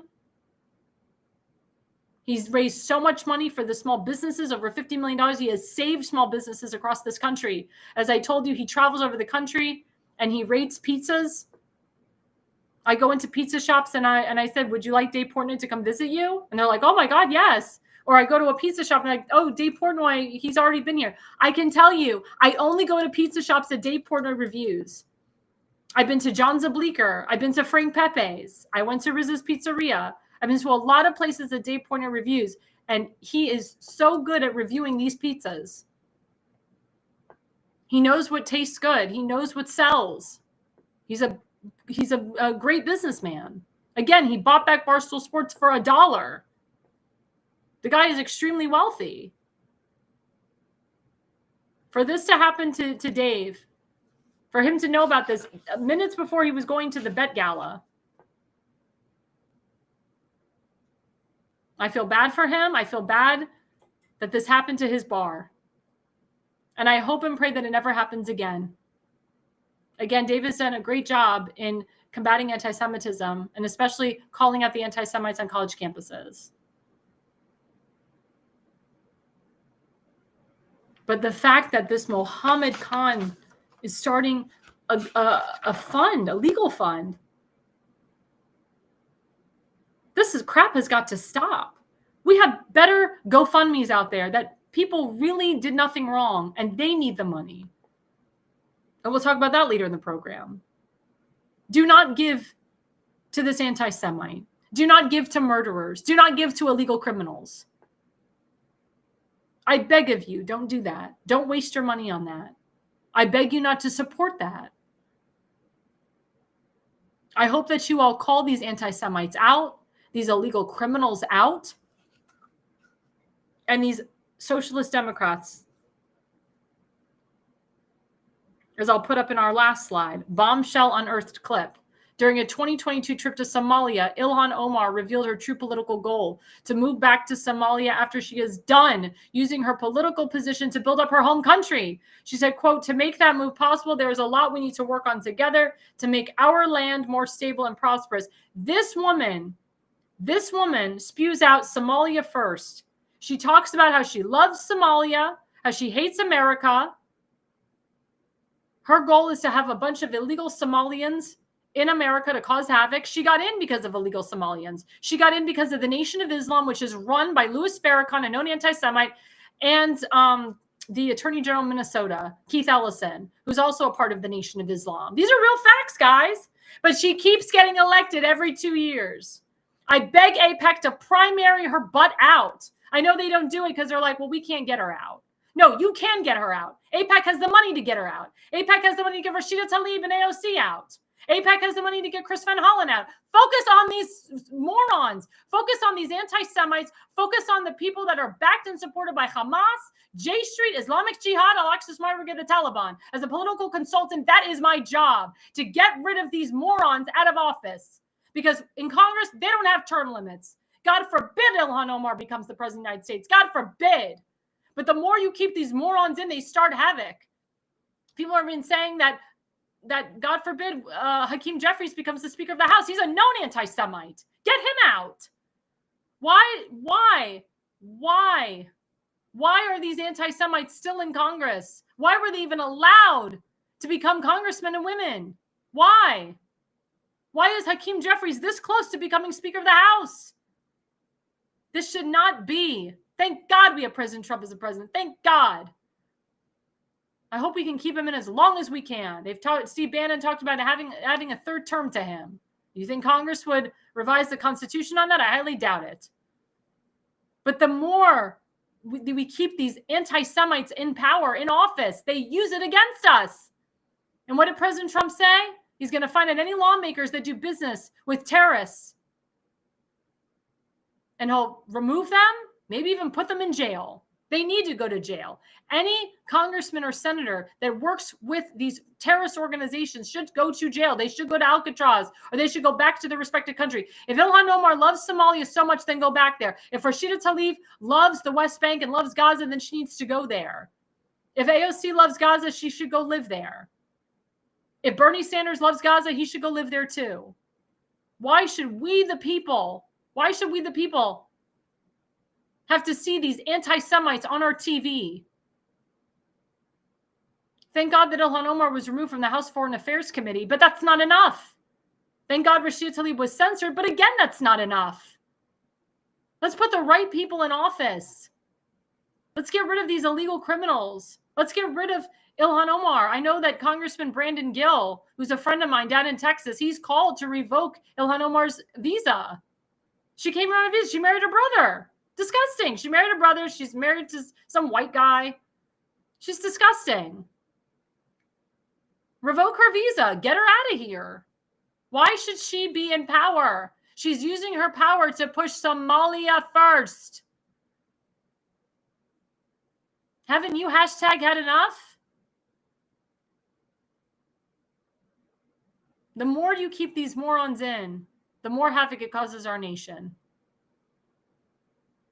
We cannot have this. And we have to have congressmen and senators that support our biggest ally, Israel. It is not pledging allegiance to a foreign nation by backing and supporting Israel. And as a Jewish woman, I support Israel. And I will call out anybody that goes against their own. It is against the Jewish way. And I have a lot of Christian brothers and sisters that support Israel. I thank President Trump for appointing Governor Mike Huckabee as the Israeli ambassador. Great move, smart move. Mike Huckabee, he's a known Christian. He loves the Jewish people. He's doing a great job right now in Israel. And I'm planning on one day going over there and being with him and speaking with him and hanging out with Ron Dermer and Bibi Netanyahu. But first it's F the Jews. Then it's going to be F the Christians. Remember, and our friend Alison Reedy said this too. When they come for the Jews, they come for Christians too. I hope that more people call out these anti-Semites. Again, I thank Dave Portnoy for making we the people aware of what happened at his bar. And I hope and pray again that it never happens to him again and doesn't happen to anybody. Coming up right after the break, we're going to be talking about my experience at the White House this past weekend. Network. This is APN's very own White House correspondent, Alexandra Levine. Hello, everyone. This is Alexandra Levine with Alexandra Levine Live on the America's Pulse Network. You are all in with Alexandra Levine.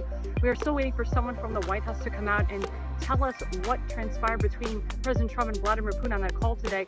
We are here live at the White House. We're waiting for White House Press Secretary Caroline Leavitt to come out and tell us about the updates of today, the call between President Trump and Vladimir Putin, what transpired in that call. Subscribe and follow America's Pulse Network on the above social medias.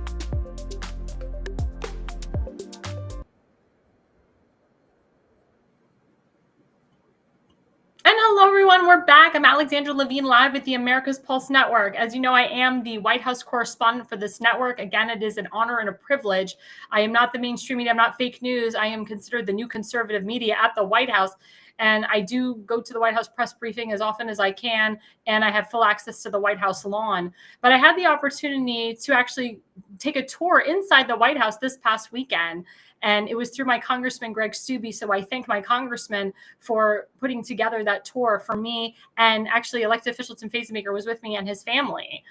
But it was a very wonderful, great experience, and Damon is going to show some images of me at the White House. I was in multiple different rooms. That was one of the main rooms that I was in. And I love the chandelier. I'm obsessed with the chandelier. It's such a Renaissance look, a Venetian look inside these rooms.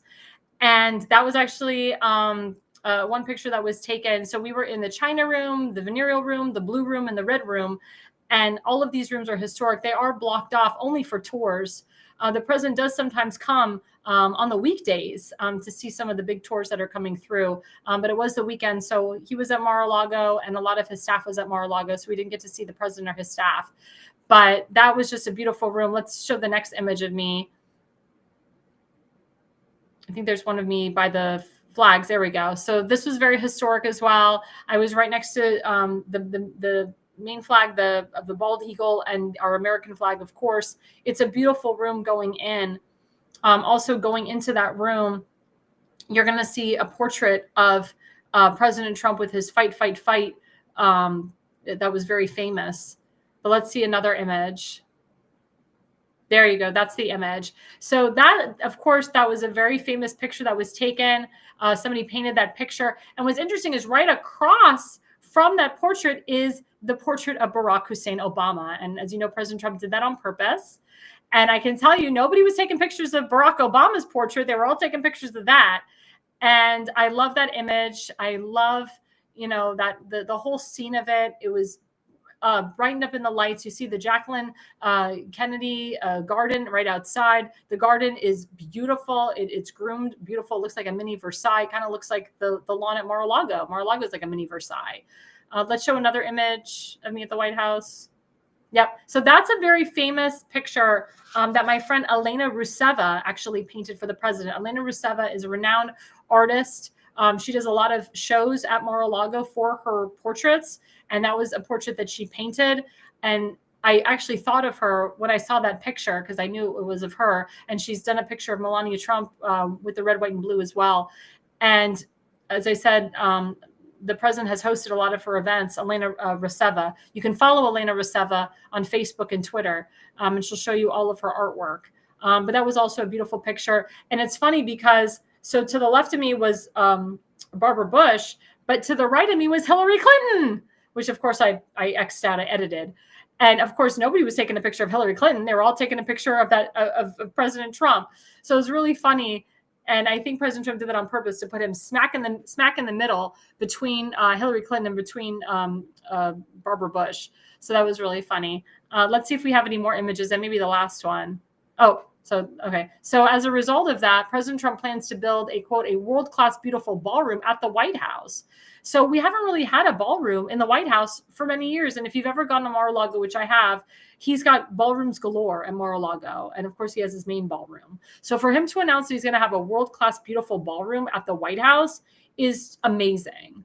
So what he's doing is he's taking the White House, which is already beautiful and exquisite, and he's expanding it and making it more beautiful and bigger than ever before. Huge, as he says, huge. But I can tell you that he has decorated the White House. Him and Melania have redecorated the White House. It's so warm and comforting to be there. It's such a nice breeze to have him there. I'm looking forward to seeing the Christmas decorations and the Hanukkah decorations that are going to be there. As you know, he had a big Easter roll. I mean, it was exquisite. I mean, he had kids come and everybody came, lawmakers came, press was there. It was such a beautiful moment at the White House lawn, literally in front of the White House, to have this Easter roll, and people were trying to find the Easter eggs. And of course, he kids that the Easter Bunny didn't have to help him, like the Easter Bunny had to help Joe Biden.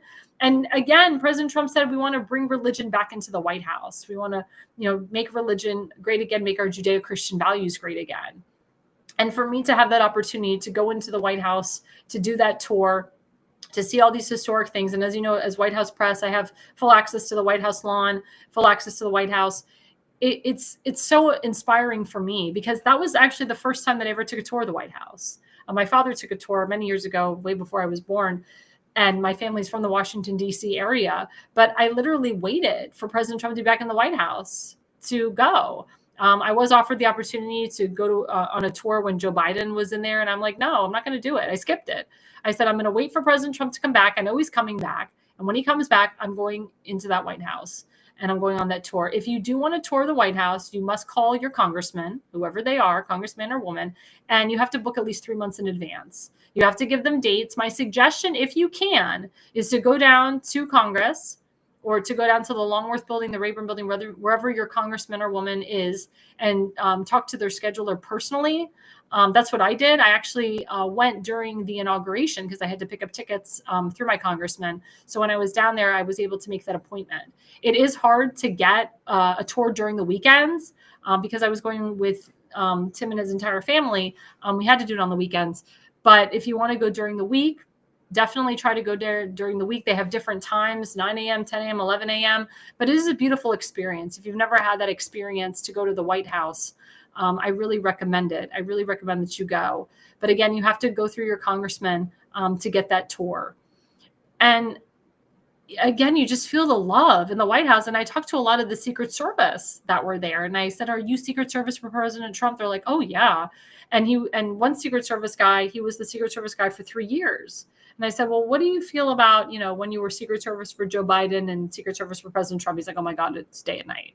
He said, it's so nice to have a competent president in the White House. He said, President Trump is funny. He's sweet. He's very kind. His wife is kind and beautiful, and his children are very kind and beautiful. Like they don't treat us like we're their servants. Like they treat us like we're human beings.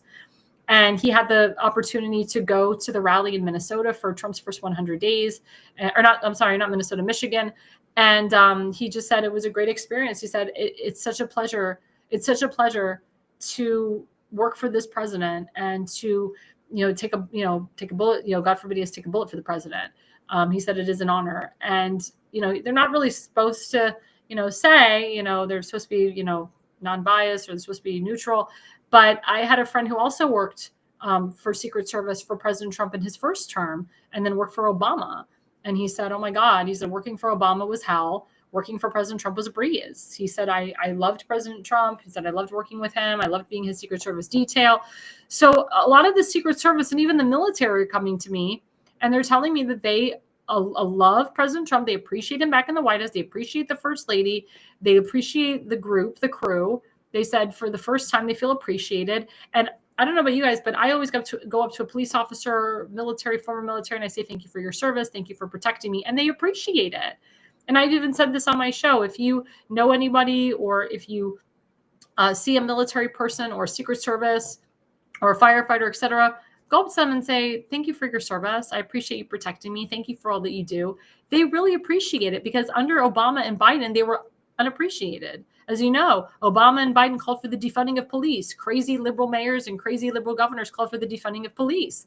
And it really hurt the police department, especially in New York and other liberal woke areas, especially Chicago. That's why my governor, Ron DeSantis, said to New York Police Department or people in the New York Police Department, he said, come on down to Florida. We'll take you.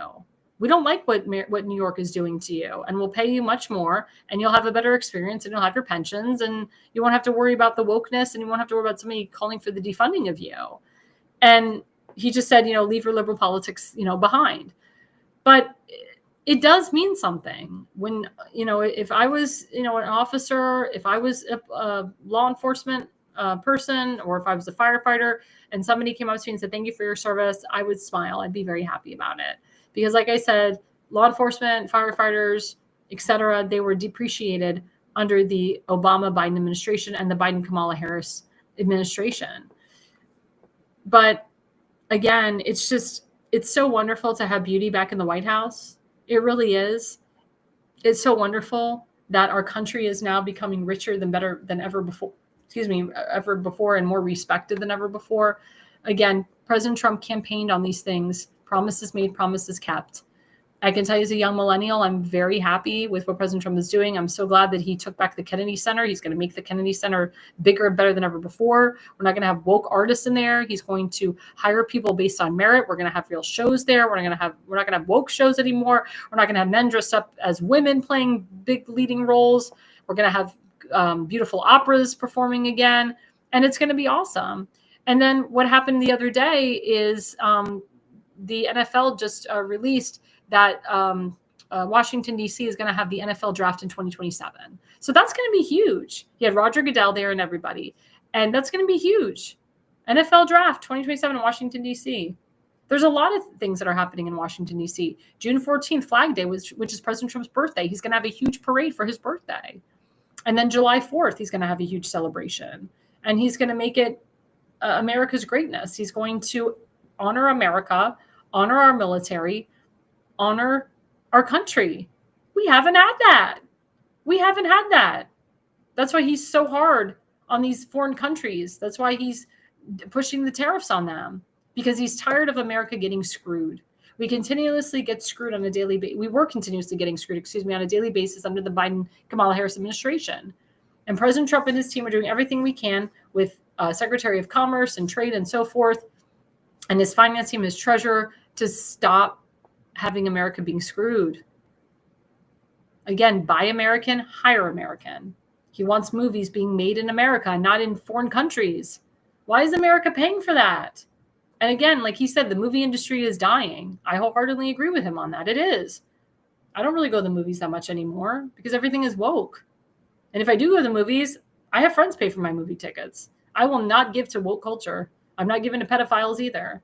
I'm not giving to people that don't give to a great cause. I give to people that support our country, that love our country.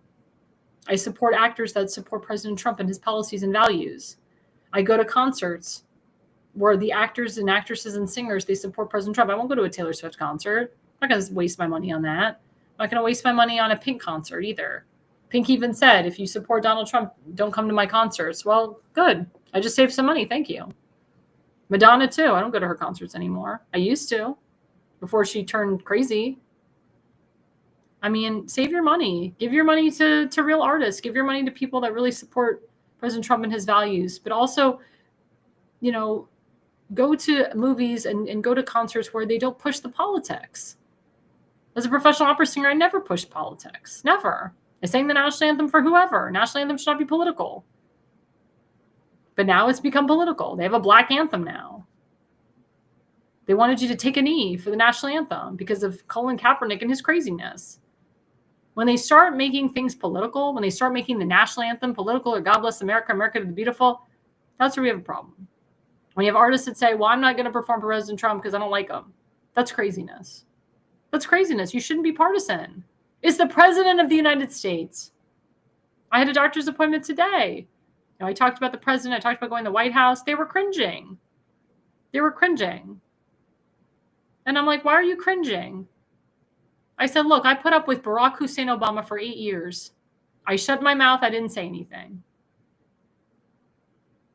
President Trump is your president. You need to respect him. You need to be nice to him. And you need to be on the side of him. Because the more you combat him, the more you will lose. We couldn't say anything about Barack Hussein Obama because he put us in jail if we did. Couldn't say anything about Joe Biden because all of our phones were tapped. You say anything bad about him, you go to jail. Look what happened January 6th. Innocent people that were there, and even people that weren't there, were jailed for no reason. Again, they were peacefully protesting. They weren't the Black Lives Matter people that were crashing windows and crashing the Capitol. It was a complete setup. We know that now. People put up with Dr. Fauci and his craziness. A lot of people took the vaccine, but we couldn't say anything. If we said anything about the COVID-19 vaccine, if we rebutted the CDC and the FDA, we got banned.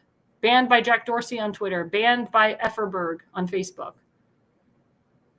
Some people, when they told doctors in foreign countries that they weren't vaccinated, you had Gestapo-like tactics where they would actually throw you down on the ground and force the jabs into your body. That happened in Australia. That happened in the UK. That happened in a lot of foreign countries. Now in the UK, they're arresting people for freedom of speech. If you tweet something or you Facebook something that the government doesn't approve of, they come to your home and actually arrest you. They arrested a 98-year-old man who was on dialysis recently. They arrested people with cancer. They've arrested people with dementia. Disgusting. It's like you're living in a third world country, a dictatorship. President Trump doesn't want that. He wants us to live in the land of the free and the home of the brave. That's why he wants to celebrate America. So again, we have to look out for the big announcement coming up. He said either Thursday, Friday, or even Monday. We have to look out for the big celebration, June 14th on his birthday, and of course, July 4th, which is our Independence Day. Speaking of a veteran, someone in the Navy, we must continue to give to our good friend Seth Eisenberg. He's the host of the Conservative Corner. We're going to put up his link right now. There you go. GoFundMe, Conservative Corner host, help/Jonah/Eisenberg/overcome/health/crisis. As you know, Jonah obtained a very bad infection in his foot. He had to get 5 surgeries. He was in the hospital for 34 days. He almost lost his foot. The infection went deep into the bone of his foot. Now he is home. His white blood cell count has gone up, but thank God not enough to take him back into the hospital. But we do pray for him. Again, he served our nation. He's a great patriot. He will be coming on our show, or on our network, I should say. The Conservative Corner will be back at 7 p.m. on Sundays. And he's going to be a part of our new show, The Pulse, coming up Wednesday nights from 8 to 9 p.m. But please, instead of giving to illegal criminals and murderers, put your money to Jonah Eisenberg, to Seth Eisenberg. Put your money into his GoFundMe. As you know, he's got bills to pay. He has a son that he takes care of. And this money is going to helping him so he can get up again and be active. He's also the vice president treasurer of the Frederick County Conservative Club. His friend, Fred Profiter, who's the president of that club, put this GoFundMe together for him. He wants him back at these club meetings. He wants him, back doing these events with us. But he can't do that if he doesn't have the funds to do it. And if God forbid, he has to go back and get surgery. But nurses cost a lot. Being in the hospital for 33 days costs a lot, and he could really use your help. So please go to GoFundMe.com/help-Jonah-Eisenberg-overcome/health/crisis. Very important that you donate to this man. He already has about less than $6,000. The goal is $25K. The final goal is $100,000. It shouldn't be that hard to get to $25K, guys. It shouldn't be that hard. Murderers and criminals got $100,000 right away, $400,000, $450,000, $600,000. This is crazy. We should be able to get $25,000 instantly for Jonah Eisenberg. And I can tell you that the average donation is between $100 to $150. If you can't donate that, if it's too much, $5, $10, $15, $20, $45, $50 is just enough. But a little goes a long way. But of course, the more you donate, the faster we can get to his goal. And of course, we have my good friend Alison Reedy. As you know, she is a woman fighting for justice. Her son was wrongfully accused of being a domestic terrorist at his school, and she has a Facebook group page, My Son on the Altar. Please go to her Facebook at My Son at the Altar. And she also has a GoFundMe. Her son wants to go to college in Utah. He only wants to go to this one college in Utah to fulfill his dream. He wants to go into computer science. He's a great kid from what I know. I haven't met him, but I've never seen such love from a family, and they're great Christian people. And she's just a great mother for wanting to help her son. And she wants justice. She wants justice. And she's been all over different podcasts all over the country. She went for the first time to a Trump rally in Michigan. She was at the 101st Days rally in Michigan. She said it was so exciting. She was so happy that she went. But we really need to help her son get to college. It's called the Dylan College Fund After Adversity. Again, GoFundMe at GoFundMe.com. Dylan College Fund After Adversity. Please go on there. She's raised about a little bit over $713. The goal is $55K. Again, stop giving money to these illegal criminals and terrorists and these murderers. We should be raising money for this son immediately. It's not that hard to raise $5,500. People that have the money, please give. Again, a little goes a long way. Average donation is between $100 to $150 there. If you can donate $20, $30, $40, it does make a difference. We have been putting this all over Facebook, all over my X account. Please, guys, and Alison Reedy is a loyal supporter and watcher of this show. Please go to her Facebook group page to read and hear all about her son and her son's story. Again, she's a phenomenal mom, and she is fighting for her son every single day. And of course, don't forget to follow us at Rumble, at America's Pulse Network, on Twitter, at America's Pulse Network. We're also on Rumble, or I can't remember if I said it, at Rumble and America's Pulse Network, and YouTube at America's Pulse Network. We also have the Jersey Shore, which is a phenomenal show. It's Monday nights from 8 to 10 p.m. And we also are having, he's also having Damon Gallo's having another show this Friday night from 8 to 10 p.m. I know his hours are going to be changing after this week. But please go to Jersey Shore and please follow him at the Jersey Shore and follow him at Damon Galdo. And we are starting our brand new show, The Pulse. It's coming in the next week. Next Wednesday. The Pulse is going to be from 8 to 9 p.m. It's going to be awesome. It's going to be myself, Seth Eisenberg, and Damon Galdo as the host. And we have 2 rotating guests. You have to check out the show to see who the guests are going to be. Who's it going to be? Who's going to be our guest? Are we going to have Democrats on? Are we going to have Republicans, independents? We have a slew of guests that are going to be on the show. It's a brand new show coming up. We're so excited about it. Again, it's called The Pulse. It's going to be Wednesday nights from 8 to 9 p.m. It's going to be a power hour of facts, current events, anything. And of course, we're going to have viewer participation, audience participation as well. Please, we encourage you guys to send in messages, ideas. If there's a specific topic you want to talk about, we will be following you as the show progresses. And again, don't forget to follow me at Alexandra Levine on Facebook, at Alexandra Levi20 on X, at Levine Consulting on YouTube, at AR Levine 85 on Rumble, at AR Levine 85 on Instagram, at AR Levine 85 on Truth Social. And the reason you listen and the reason you watch is you are no idiot. Mainstream media is bought and paid for. The truth is twisted to fit their agenda. But America is waking up because podcasts are the future for trusted media. Welcome to the America's Pulse Network. It is a network built by patriots that upholds the Constitution. The America's Pulse Network stands for God, truth, and the America First movement. There is no corporate propaganda, no government spin, just real news, real talk, and real voices fighting for faith, freedom, and the future of this great nation with common sense. Here are some of America's Pulse Network podcasts. Alexandra Levine Live, hosted by Alexandra Levine. Jersey Shore Podcast, hosted by Damon Galdo. The Conservative Corner, hosted by Seth Eisenberg. APN's The Pulse, hosted by Alexandra, Damon, and Seth. So tune into America's Pulse Network on the following social media platforms: X/Twitter, Rumble, Truth Social, Facebook, and YouTube. Join the revolution.